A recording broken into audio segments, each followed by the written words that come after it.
رمضان شریف میں 3-4 چیزوں کا خاص خیال رکھنا ہے ہم نے، خاص۔ ایک تو رمضان شریف میں قرآن پاک سے خاص محبت فرمائے، شہر رمضان الذی انزل فیہ القرآن، خاص محبت۔ الحمدللہ ہمارے ہاں قرآن کے عالم بھی موجود ہیں، حافظ بھی موجود ہیں، بلکہ مسجدیں کم ہوتی ہیں، حافظ زیادہ ہوتے ہیں۔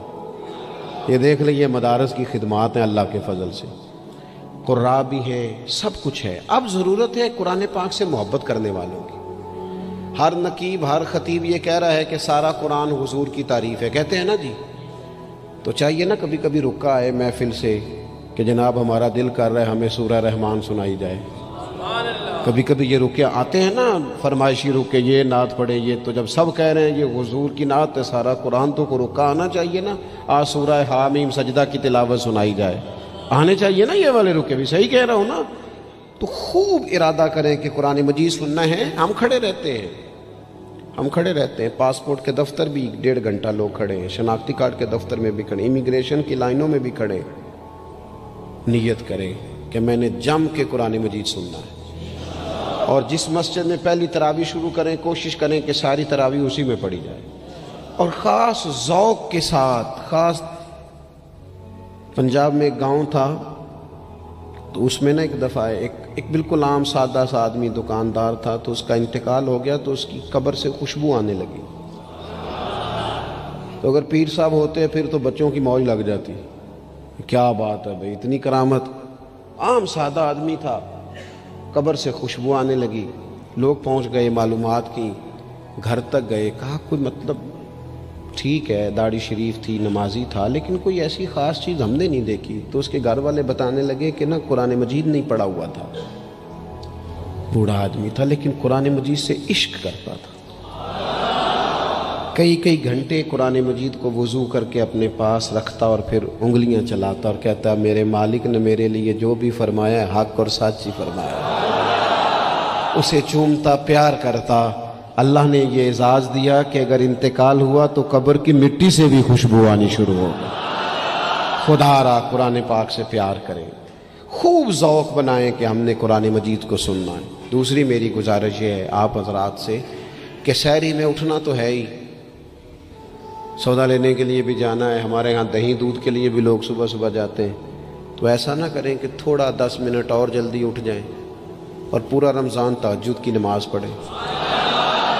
بڑی پسند ہے نبی کریم کو تہجد کی نماز۔ صبح اگر 2 رکعتیں نصیب ہو جائیں تو نبی کریم علیہ السلام نے فرمایا جب جوان آدمی تہجد کے لیے کھڑا ہوتا ہے تو اللہ فرشتوں کے سامنے فخر فرماتا ہے۔ یہ ضرور عادت بنائیں، صبح جن لوگوں کو چند نفل نصیب ہو جائیں اور پھر وہ دعا مانگیں، ایک تو رمضان پھر تہجد کا ٹائم، اس ذوق کو۔ اور تیسری گزارش میری یہ ہے، غریب آدمی جو ہوتا ہے وہ سمجھدار نہیں ہوتا، چونکہ عقل مند ہونے کے لیے تو پیسے ہونا بھی تو ضروری ہے نا۔ میں نے دیکھا ہے کہ بالکل ان پڑھ آدمی ہو لیکن سیٹھ ہو نا، تو بڑے بڑے سیانے لوگوں کو نصیحتیں کر رہا ہوتا ہے اور اس کی سنی بھی جا رہی ہوتی۔ میری غربت نے کیا مجھ کو زمانے میں بدنام، تیری دولت نے تیرے عیب چھپا رکھے۔ یہ نا غریب آدمی، اگر سیانے ہوتے تو وہ بھی مالدار نہ ہوتے، یہ نہیں سمجھدار ہوتے، یہ بیچارے کمزور ہی اس لیے رہ جاتے ہیں کہ ان کو چالاکیاں، تیزیاں الا ماشاءاللہ نہیں آتی۔ تو کئی دفعہ غریب تکلیف بھی دیتا ہے، جب آپ کچھ بانٹنے لگتے ہیں، جب کچھ آپ دینے لگتے ہیں تو کچھ چیزیں محسوس بھی ہوتی ہیں۔ بندہ دیکھ کر خیرات نہ کریں، اللہ کی رضا دیکھ کر کریں۔ ہمیں صحیح حدیث میں اس شخص کا تذکرہ بھی ملتا ہے جس نے آ کے نا محبوب کی چادر کو کھینچا تھا، یہ بخاری میں، اور گردن مبارک پہ نشان پڑ گیا تھا۔ اس نے کہا میں کچھ لینے آیا ہوں، چادر کو کھینچا، تکلیف ہوئی بظاہر، لیکن محبوب نے پھر بھی جب عطا کیا تو مسکرا کے ہی عطا کیا۔ غریب آدمی تکلیف میں ہے، مہنگائی نے آزمائش پیدا کر دی ہے۔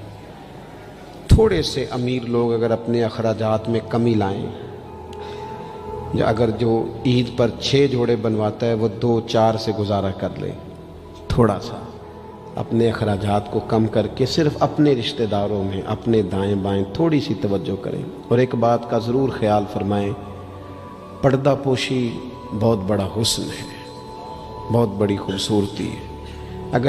اگر یہ صدقات اور